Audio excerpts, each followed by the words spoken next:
તો નમસ્કાર મિત્રો, ગુજરાતના સૌથી મોટા સમાચાર મળ્યા છે. મંડપ રામાપીરનો પડી ગયો છે મિત્રો. ગીર ગઢડાના એક નાના ગામની અંદર રામાપીરનો મંડપ ઘોર કળિયુગ આવી ગયો છે. રામાપીરનો મંડપ ક્યારે પડે નહીં આવી ઘટના બહુ ઓછી જોવા મળતી, પરંતુ હવે આ કળિયુગની અંદર એવી ઘટના જોવા મળી રહી છે કે આપને ખુદને પણ વિશ્વાસ નથી થતો. તમે આ મંડપની અંદર જોઈ શકો છો. આ ઘટના છે ગીર ગઢડાના આપણા ગુજરાતની જ ઘટના છે અને ગઈકાલની ઘટના છે. આ વિડીયો સોશિયલ મીડિયાની અંદર ખૂબ વાયરલ થઈ રહ્યો છે. ગીર ગઢડાની બાજુમાં એક નાનું ગામડું છે અને કયું ગામ છે એ ગામનું નામ પણ અહીં લખેલું છે. હું તમને લખી દઉં છું ગામનું નામ. તમે આખો લેખ વાંચી શકો છો કે કળિયુગની અંદર રામાપીરનો મંડપ એવો મંડપ હતો કે કોઈ દિવસ પડે નહીં.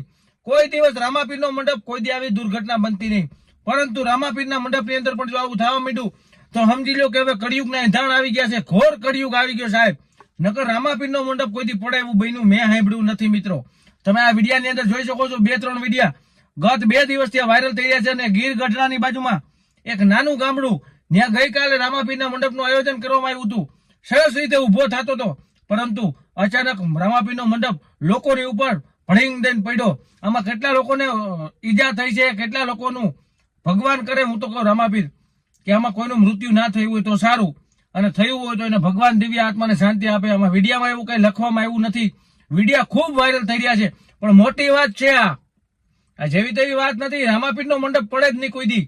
અને રામાપીરનું સત ધર્મ એવું છે કે જ્યાં ચકલી આવીને બેસે ને પછી જ રામાપીરનો મંડપ ઉભો થાય. 18 વર્ષના લોકો ત્યાં હોય છે, પરંતુ આ ઘોર કળિયુગ આવી ગયો સાહેબ.